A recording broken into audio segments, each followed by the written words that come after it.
14. 14. 14. 14. Do you know the power or error of your ways if you support the number 14? And do you know how much trouble you're going to be in if right now you are 14? The answer is all the trouble. Sorry about that.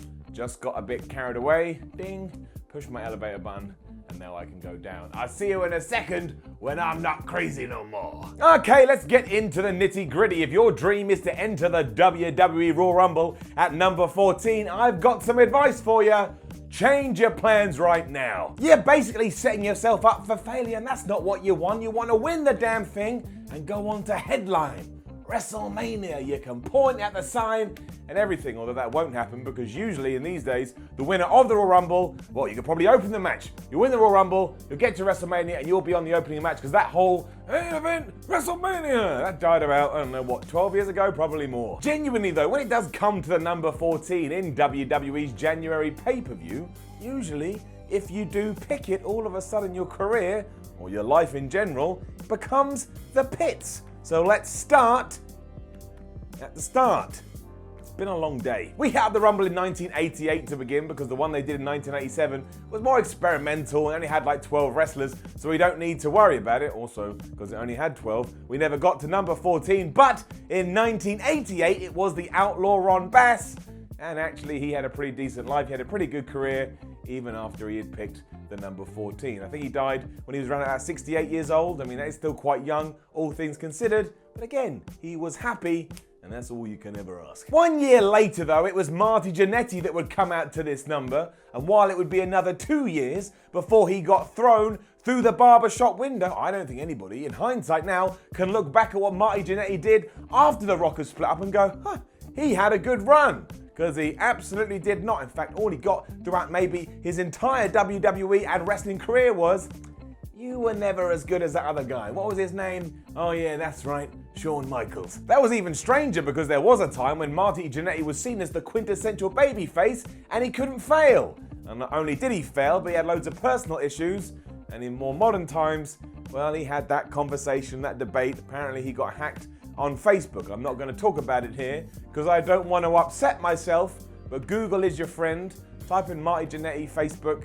You'll find it. I don't want to talk about it. Let's move on. But honestly, as soon as he had picked number 14 in the Royal Rumble, all of a sudden, slowly but surely, his career started to go downhill. And why do you think that was? Obviously, it's because that's how life works. But in a weird coincidence world, 14.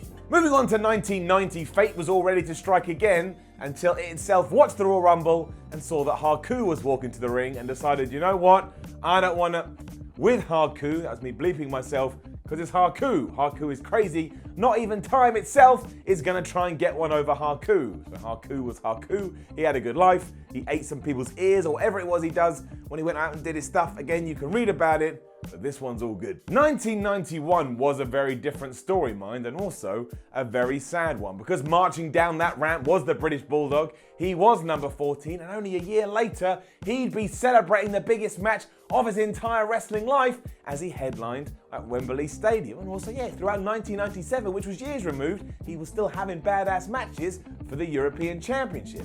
But then in 2002, he passed away, and he was tragically only 39 years old. There doesn't seem to be anything to tie into that until you get to 1992, realize that Hercules then was number 14, and he also passed away just 2 years later after the British Bulldog in 2004, and he was only 47. The Berserker drew 14 in 1993, and before we could even get through 12 months, he was being released from the company entirely, which starts the theme. If you don't pick up what the theme is, e.g. you draw 14 and then you get fired, well, you're about to see plenty of evidence for it. 1994 was taken up by Doink the Clown, and behind the makeup was Ray Apollo and not Matt Bourne. The way you always want to look at Doink is like this. Matt Bourne played it really well because he was all sinister and creepy and kind of came across like it. Ray Apollo was told, just go out there and play the damned fool. This was the end for him because he was let go by the company quicker than you can say squeeze my red nose. And then moving forward into 1995, Jacob Blue got given number 14, and have a guess what happened. Just think,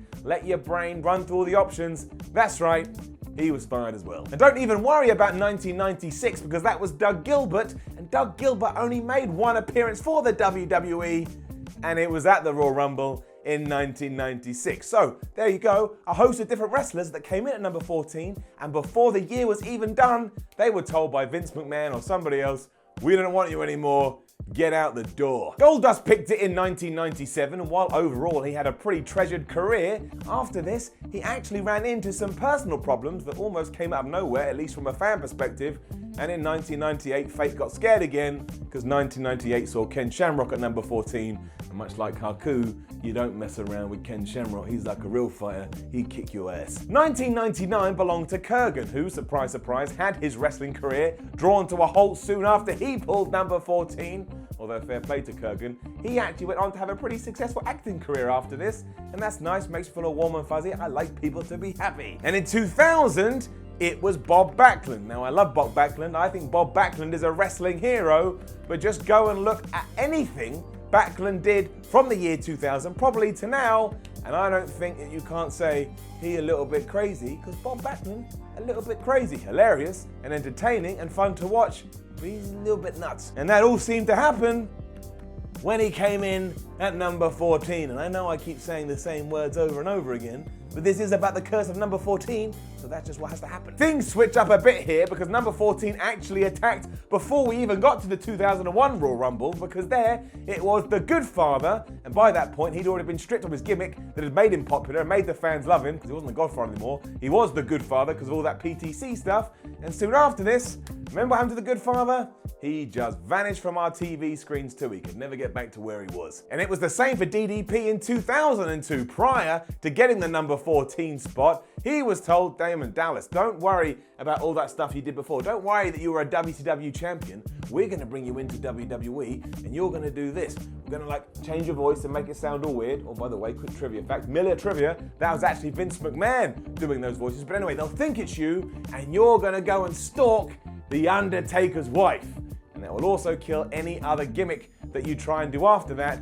Hence why sooner rather than later, he got the number 14 role. Eddie Guerrero in 2003 is a harder one to process, and we all remember how awful it was when he did pass away a couple of years after then. Obviously I'm mucking around here and pretending, oh no, the dreaded 14 is coming to get me. But it does get just a little bit unsettling when you move forward to 2004, learn that Rikishi got the number 14 spot. You remember Rikishi, how over he was in the Attitude Era when he did his dance, he used to wiggle around with glasses. Well, in that year, he was let go as well, just after he'd been number 14. 2005, it was given to Orlando Jordan, who never really found his WWE mojo, and then was released in 2006, and then following on 12 months later, Joey Mercury had to deal with it. After he walked in at number 14, in the very same year at the TLC pay-per-view, he had his face basically exploded when a ladder went into it, and to this day, it is still one of the worst injuries I've ever seen live. His face, it looks like a war zone. It is horrendous. He was number 14. Jeff Hardy seemed to fight with this curse as soon as he got it in 2007, because we all know the deal with his on-again, off-again personal problems. And then the next year, in 2008, that's another one that's hard to stomach, hard to swallow, because it was Umaga, who devastatingly passed away only the next year. Finlay was up next in 2009, and while it took 3 years to catch up with him, he too was released by WWE for his part on a house show when he booked some anti-American angle. Everybody went crazy, nobody liked it. So WWE had to go, you gotta go away for a while, and it took until the curse faded until he was invited back. Maybe WWE knows about it. MVP had it handed to him in 2010, and you guessed it, he was released the same year, although he managed to fight back a little bit because he went over to New Japan and had a damn good run. We all forget about how good MVP was in Japan. Chris Masters followed in 2011, and he too was released just a few months after getting it, and then in 2012, it was Jinder Mahal's turn. He left the WWE 2 years later, and he managed to find a way to fight back crazy, because not only did he return to the WWE, but he became the WWE champion. Although I will say this, did anybody enjoy Jinder Mahal as champion? I mean, some people did. I secretly did, but don't tell no one that. I don't want people to yell at me. But there was a big backlash against it, and maybe it was because of number 14. Maybe it was because he went from like opening dude to main event dude, but I'm not 100% sure. Rey Mysterio stepped up in 2013, and then just 12 months later at the same event, he was being booed out of the building just because he wasn't Daniel Bryan, which, by the way, he couldn't control. He's not a shapeshifter. And when Kevin Nash took it up in 2014,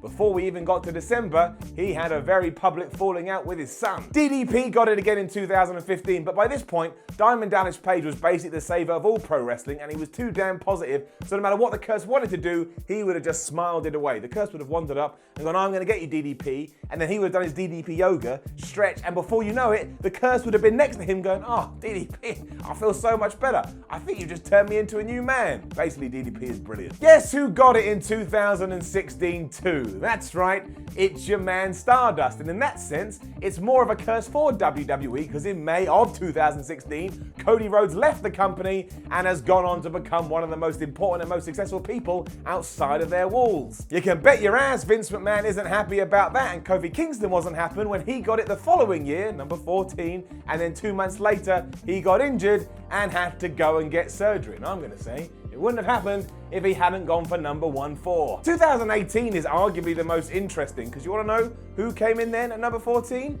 That's right, it was Shinsuke Nakamura, and he went on to win the damn thing. He basically made his way through more than half the Rumble, but don't forget what happened afterwards. He got to WrestleMania 34, he never had his main event match, he turned heel on AJ Styles, and then throughout the year, he continually did less and less on TV until one day, he wasn't on it at all. Do you remember the States of Nakamerica? I think he said that once, and then he was never allowed to say it again. Naturally, there is no voodoo when it comes to this, but it is an interesting insight into how maybe WWE book the middle of the Rumble, specifically number 14. They're usually just cannon fodder for the big megastar that's finally arrived, or the guy that's been booked to be the Iron Man and needs to chuck some people out of there. And as we've seen, that position has only been victorious on one occasion. It's almost like if you get put here, you're a journeyman or a hard worker, and you know what it is that you have to do, but you just gotta be quiet about it and get on with it. Keep your eye on number 14 this year, especially because it could be Repo Man, although that's going to affect me badly because I'm not going to be able to handle seeing Repo Man finally come back onto WWE TV,